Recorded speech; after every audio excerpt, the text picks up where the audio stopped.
starring George Burns and Gracie Allen.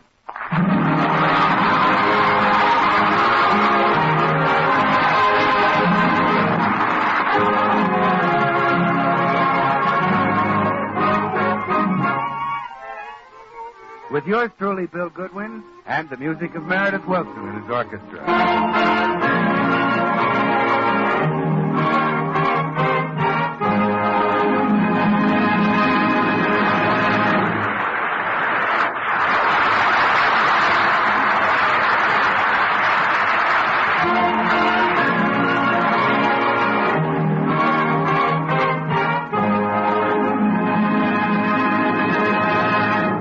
Well, it's morning in the Burns home, and George has just come down to breakfast. How about a little food, dear? All right, George, but first there's something I'd like to ask you. What?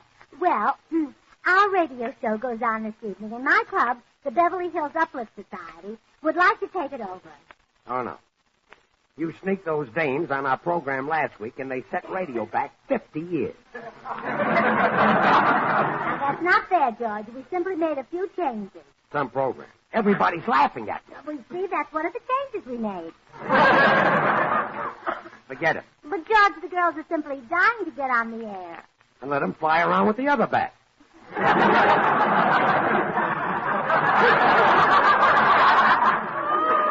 That's my program, and it's going to stay my program. Well, of course it is. We'll be on it, but you'll direct the whole thing. Direct it? Yes, because that takes brains, and you're the brainy one in our family. Why, compared to you, I'm only brilliant. That's very flattering. Your darling little head just bulges with brains. Look, That's what makes your ears stick out that way. Thanks for the explanation. Oh, you'll love being a director, George. We'll get you a chair with your name on it. What am I supposed to do with that? Well, you're supposed to sit in it. Of course, a man as clever as you may have a better idea. Oh, sure. And we'll get you a lovely desk with 10 telephones on it. 10 telephones? Well, yes. A great executive needs at least 10. Yes, it's convenient. Yes. And the best feature is that you never come to the studio. You stay right here at home. How could I direct the program from here? You're a genius, George. You'll figure out a way. Gracie, the Beverly Hills Uplift Society is not taking over my program. Oh, be progressive, George. Sooner or later, women are going to take over radio, and you can start the movement. Nothing doing. But your name will go down in history. People will always speak of you as that progressive George Burns. That clever progressive George Burns. That brilliant, clever, progressive George Burns. Dynamic? Scintillating? No program. No program, no.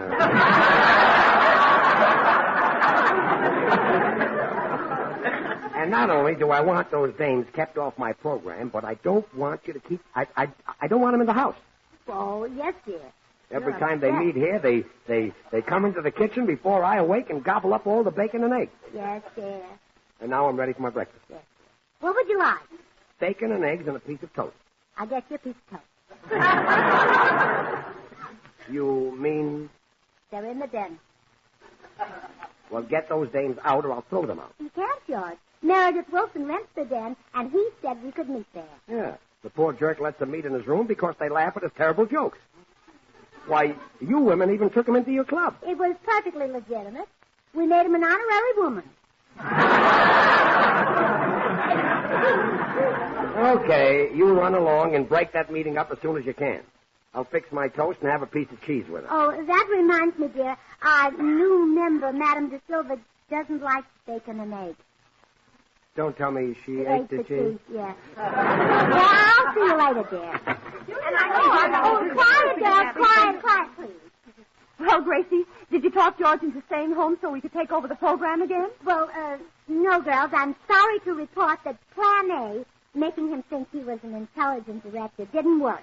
Oh, dear. Unfortunately, he was a little too smart to believe that he was intelligent. What a shame. And we had such a cultural half hour all prepared. Yes. I was going to sing 30 or 40 songs. Well, fellow members, I guess it's up to me to clear away the gloom with a little joke. I got a pipperoo about brides, if somebody would care to mention the subject of brides. Your turn, Madam De Silva. Very well. Many years ago, I was a bride. Ha! Speaking of brides, I am reminded of the recently married gentleman who said to his bride, "Sweetheart, there's something wrong with this pudding you have prepared for me." Whereupon the perplexed bride responded, "There can't be. The cookbook says it's perfectly delicious." Is that the finish, Meredith? Yeah? All right, girls, let's show our appreciation. See, I knew it was a pipperoo. Say, girls, there must be some way to keep George out of the studio this evening so we can put on our show. Plan A was a failure, so let's get to work on Plan B. Any suggestions? We might give him something to make him dopey. Nature beat us to that one. Any other suggestions? Well, I don't know.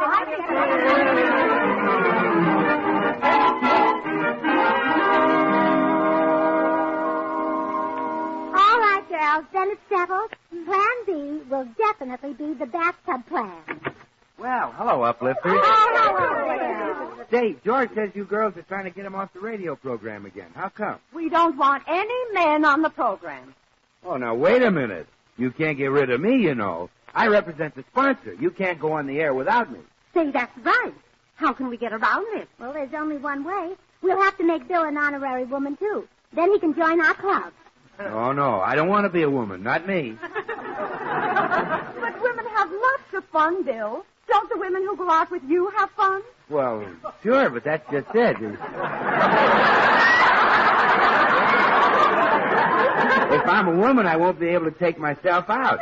And if I can't go out with me, what's the fun of being a woman? Oh, Bill, won't you change your mind? You like being a woman. Sure you will. Ah, come on, be a woman. Yeah, join us, Bill.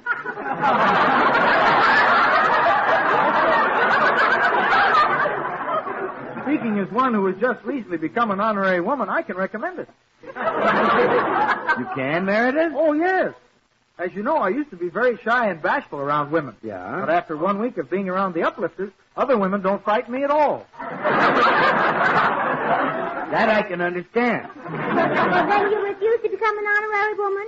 You won't join our team? Well, no, Gracie. If I join your team, it'll spoil all my scrimmaging. Very well. Blanche, as vice president in charge of blackmail, can you dig up a little persuader out of your file? Oh, I think I have some interesting data on Mr. Goodwin. Oh, no. Not that again. Here we are, December 10th. Bill Goodwin gave an engagement ring to a beautiful redhead named Patricia Ryan. Oh, so that's her last name. I wondered about it. On that same day, Bill Goodwin also gave engagement rings to the following girls: Elizabeth Jones, Florence Riley, Merida Stahl, Natalie Galen, Ruth Henning, and Geraldine Boggio. Now, wait a minute. If those girls find out that I have more than one fiancé, I'll be in hot water. Hand me the phone, Blanche. I'll light the fire. Oh, have a heart, Gracie. Natalie Galen's father's a big game hunter. He'll shoot me. Don't worry. You look very fetching on the wall of his den. Yes, you'll be the first Hollywood wolf ever stuffed. Okay, you got me. I'll join your club. Ah, that's a good boy. You like being a woman, Bill. Oh, yes. You're all so sweet and gentle and kind. Yes. Yes. Now, here's a copy of the Beverly Hills Uplift Society Oath of Allegiance. Raise your right hand and read it. Holy smoke, this is going to change my whole life. On my honor, I do solemnly swear that henceforth women will come first with me. Isn't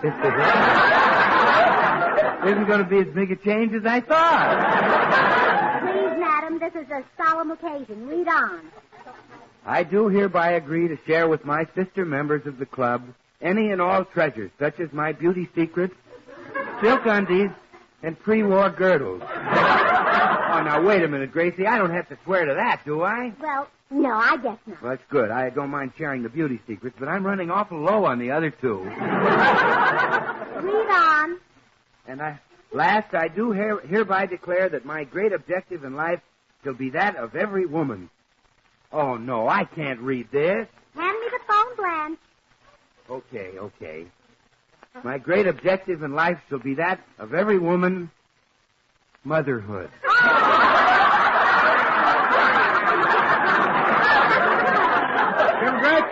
Congratulations, Bill, old man. Old girl. Well, now that Bill is a full-fledged member of the Beverly Hills Uplift Society, he can help us put across Plan B. What's Plan B? That's our next plan to keep George from showing up at the radio broadcast so we can take it over. Yes, under Plan B, George winds up in the bathtub and all his clothes are gone. Oh, but that's a low, mean trick, Gracie. That's underhanded stuff. Surely we wouldn't do a thing like that. He hasn't been a woman very long, has he?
Let's go back to the Burns home where Plan B to keep George off the radio program is being launched by Gracie.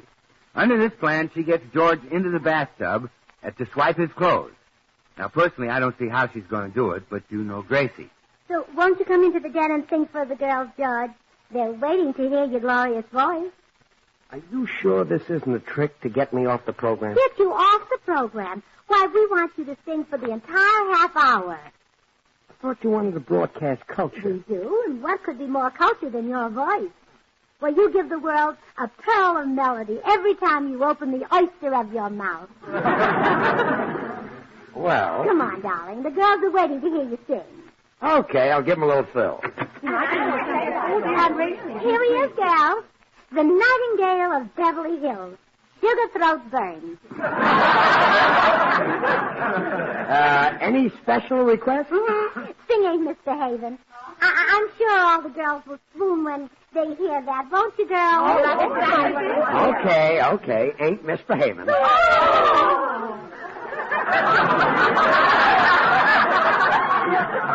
a minute, I wasn't singing yet. And now for his next number, Mr. Burns will sing something which I know will be especially thrilling to our own classical singer, Madame de Silva. Shortening bread. Well, I haven't even started Ain't Misbehaving. Shortening bread for Madame de Silva. Mammy's little baby loves shortening. Mammy's little baby loves shortening bread.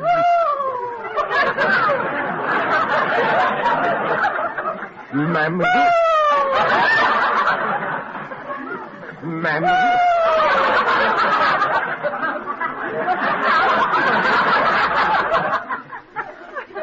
little baby. Madame de Silva, control your ecstasy.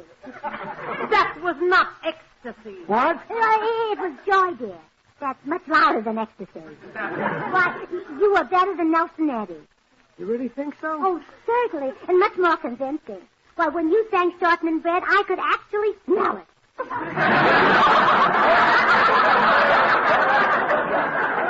The same goes for Ain't Misbehaving. Gracie, how does this get him into the bathtub so we can grab his clothes? Well, you see. Yes, girls, my husband was magnificent, but you haven't heard anything until you hear him sing in the bathtub. I see. It's true, the bathtub seems to give my voice some added resonance and depth. Yes. Oh, why don't you jump in now, darling? Well, I've had one bath today, but I like baths. Oh, good. I guess I'm just the caveman type.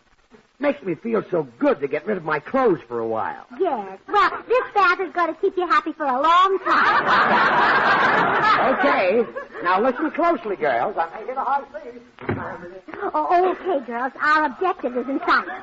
As soon as he gets into the tub, we'll get all his clothes. Glenn, you take his other suits from the closet. All right. And, Clara, you take his shirt and tie. Okay. And, Madam Silver, you bring his shoes and socks. Very well. Well, Gracie, what if he wraps a towel around himself and chases it? Oh, don't worry. There isn't a towel in the house that'll go all the way around George. Now, hurry. We'll meet at Bill Goodwin's house in 5 minutes.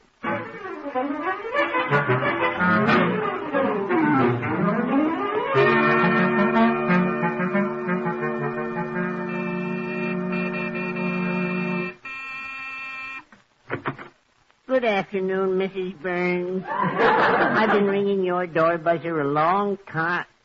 You look awfully old and tired today, Mrs. Burns. I'm not Mrs. Burns. I'm Mr. Burns. But you're wearing a dress. I know I'm wearing a dress. That's all the clothes I could find.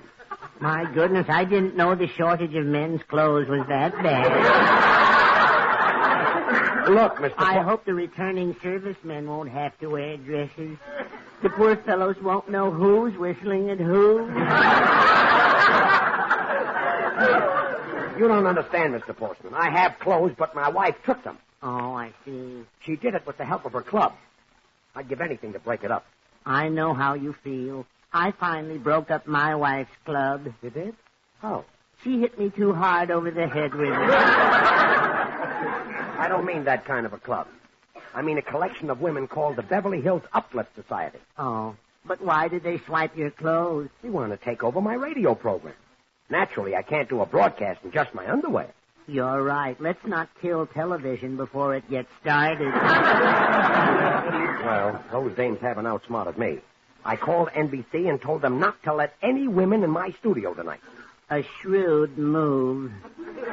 Well, we can't let women get the upper hand. We men are masters, and we're going to stay the masters.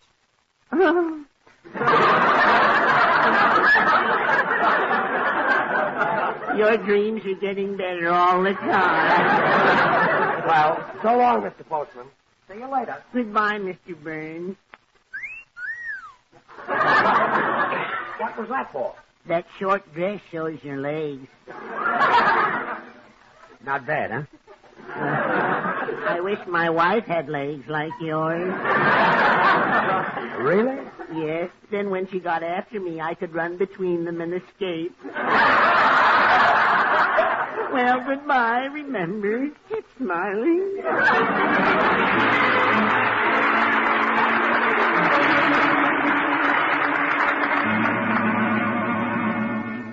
Well, girls, are you all comfortable? Oh, yes. Charming little place you have, Bill. Oh, thank you. I like the way your walls are simply covered with pictures. Oh, there must be hundreds of them. Well, yes, Mrs. Morton, but they're not so good. I'm having some better ones taken next week. Well, now that you're one of us, Bill, we can tell you that taking over George's program is only the beginning. Really? Yes.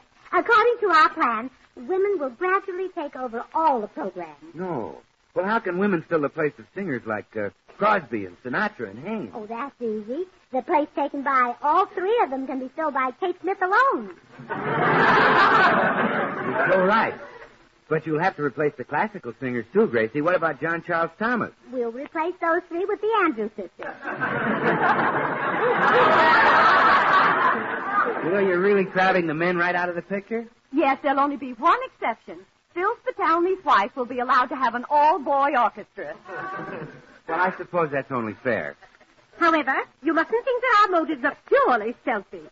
When we take over radio, we will benefit less fortunate women. How? Well, the Old Maids of America will sponsor a quiz program for male contestants. If a man misses a question, he has to marry one of the sponsors. And the questions won't be easy. Isn't that a wonderful plan? We'll call the program Take It and Love It.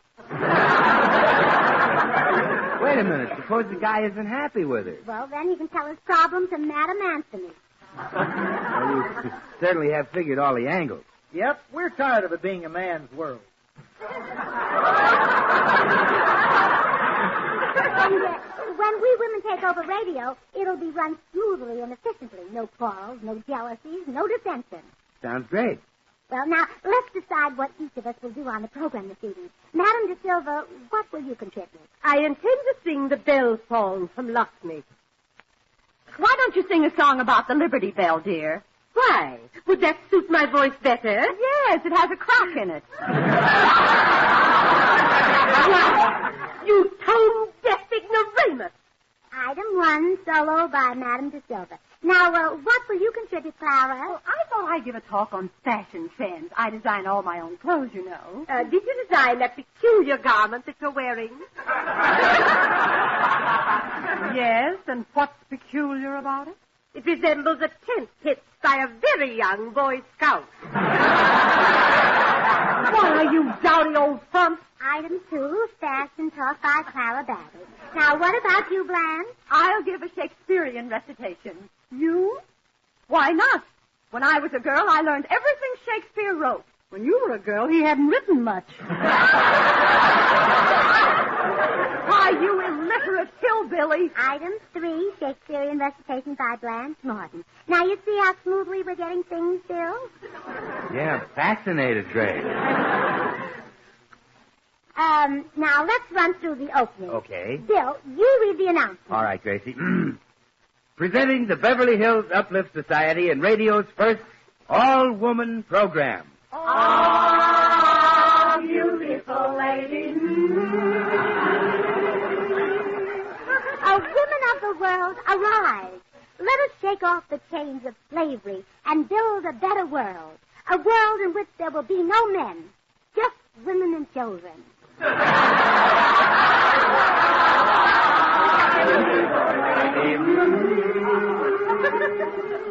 And now for this evening's first tidbit of culture, here's Blanche Morton with a Shakespearean recitation. The quality of mercy is not strange. It droppeth as a gentle rain from heaven. Upon the place beneath it is twice blessed. It blesseth him that gives and him that takes. His mightiest of the mightiest. Just a minute, please, Mrs. Morton. Who would listen to that? Oh, come in. Good afternoon, Mr. Goodwin. Here's your mail. Oh, well, thank you, Mr. Postman. Say, I guess you're kind of surprised to find a dozen women in my house, huh? Yes, that's not as many as usual. Mr. Postman, I don't suppose you saw anyone in my house. Oh, I saw your husband, Mrs. Burns. Well, how could that be? You couldn't see the tub from the front door. Yes, I could. He's the one who opened it. I meant my husband was in the bathtub with no clothes. Oh, he put on one of your dresses. Oh, good night. George can't wear my dresses. Those shoulders are too narrow. Really? Certainly, the dresses slide right over them. Well, come on, girls. Let's get to the studio and do the broadcast. Yes. Oh, just a moment, ladies. I'm afraid it's no use.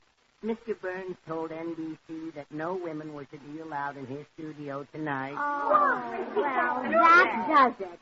We might as well take George's clothes back. George's clothes? That's it. We'll put on his clothes and walk right in. But, Gracie, even in a suit, my figure won't look like a man. Well, we'll pad you a little, dearie. Now, just some Girls, hurry and put on George's suit. We'll go into the studio as men. Well, goodbye, girl, fellow, well, whatever you are. Remember, keep smiling.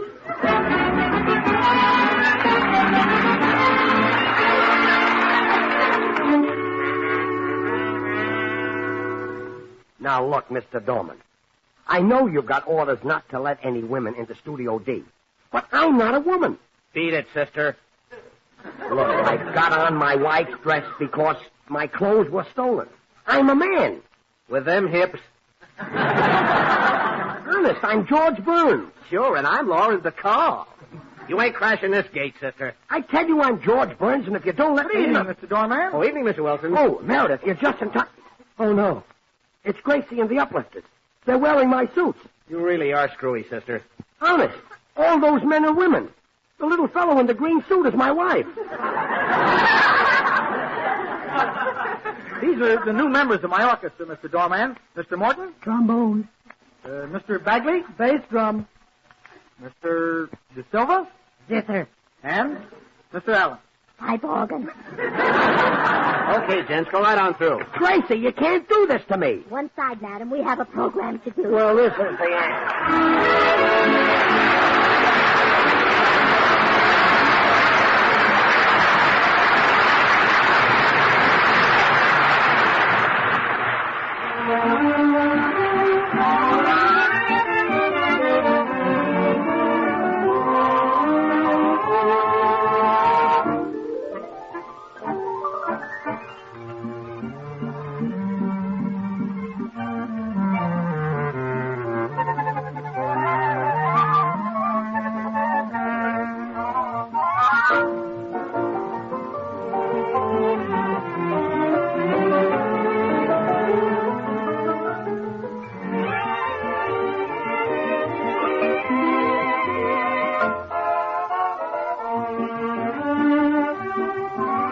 This is Bill Goodwin speaking. This rebroadcast of the George Burns and Gracie Allen Show is a presentation of the Armed Forces Radio Service.